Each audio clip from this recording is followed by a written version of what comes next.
ఏంటమ్మా ప్రెగ్నెంటా? ఎందుకు నడుస్తున్నావు? కూర్చో, పడుకో, ఎక్కువ తిరగకూడదు. ఇది తప్పు. ప్రెగ్నెన్సీలో నడవకూడదు, తిరగకూడదు, పడుకోవాలి, కూర్చునే ఉండాలి అని అంటే చాలా తప్పు.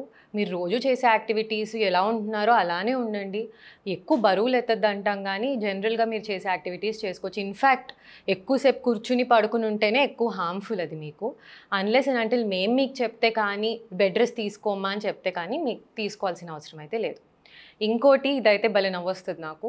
నీ కడుపు ఈ షేప్‌లో ఉంది, నీకు అబ్బాయి పుడతాడు, నీకు పింపుల్స్ వస్తున్నాయి, నీకు అమ్మాయి పుడుతది. ఇయన్నీ అసల ఉండవండి.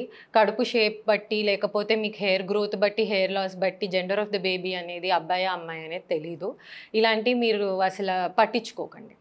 నెక్స్ట్ ఇంకోటేంటి అనంటే, నువ్వు ప్రెగ్నెంట్ కదా! బాగా తినాలి, పుష్టిగా తినాలి, బాగా వెయిట్ గెయిన్ అవ్వాలి అని అంటారు. అసలు అలా ఉండదు. వెయిట్ గెయిన్ అనేది ప్రెగ్నెన్సీలో నార్మల్లీ 9-11 కేజీస్ మంచిదంటాం. కానీ మీరు మరీ హెవీగా ఉంటే ఇంకా తక్కువ వెయిట్ గెయిన్ అవ్వమంటాము. సో వెయిట్ బాగా తినేసి మొత్తం షుగర్సు, తర్వాత బయట ఫుడ్డు, తర్వాత మ్యాంగోస్ ఎక్కువ తింటం ఇయన్నీ మంచిది కాదు. యాడిక్వేట్ నార్మల్‌గా తినాలి. అలా అని చెప్పేసి మరీ తక్కువ తినకూడదు, మరీ ఎక్కువగా తినకూడదు. దాని తర్వాత ఇంకా మనం కామన్‌గా వినేది ఏంటి అనంటే లాంగ్ డిస్టెన్స్ జర్నీస్ మీద. Long distance journeys is best to avoid. మరి వద్దు అని చెప్పము. బెస్ట్ టైమ్ టు ట్రావెల్ ఏంటి అనంటే సెకండ్ ట్రైమిస్టర్ అంటే 4, 5, 6 ఈ నెలల్లో ట్రావెల్ చేయడం కొంచెం better. But better to avoid long distance journeys. ఏం తినకూడదు అంటే ప్రాసెస్డ్ ఫుడ్స్ అస్సలు తినకూడదు.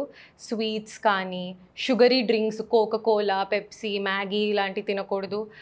ఐస్ క్రీమ్స్ కొంచెం తగ్గించుకోవాలి. మ్యాంగో కూడా మరీ ఎక్కువ తినకండి. చాలా హై, ఇది సమ్మర్ సీజన్ కాబట్టి చెప్తున్నా మీకు. చాలా హై గ్లైసీమిక్ ఇండెక్స్ ఉంటుంది దానికి.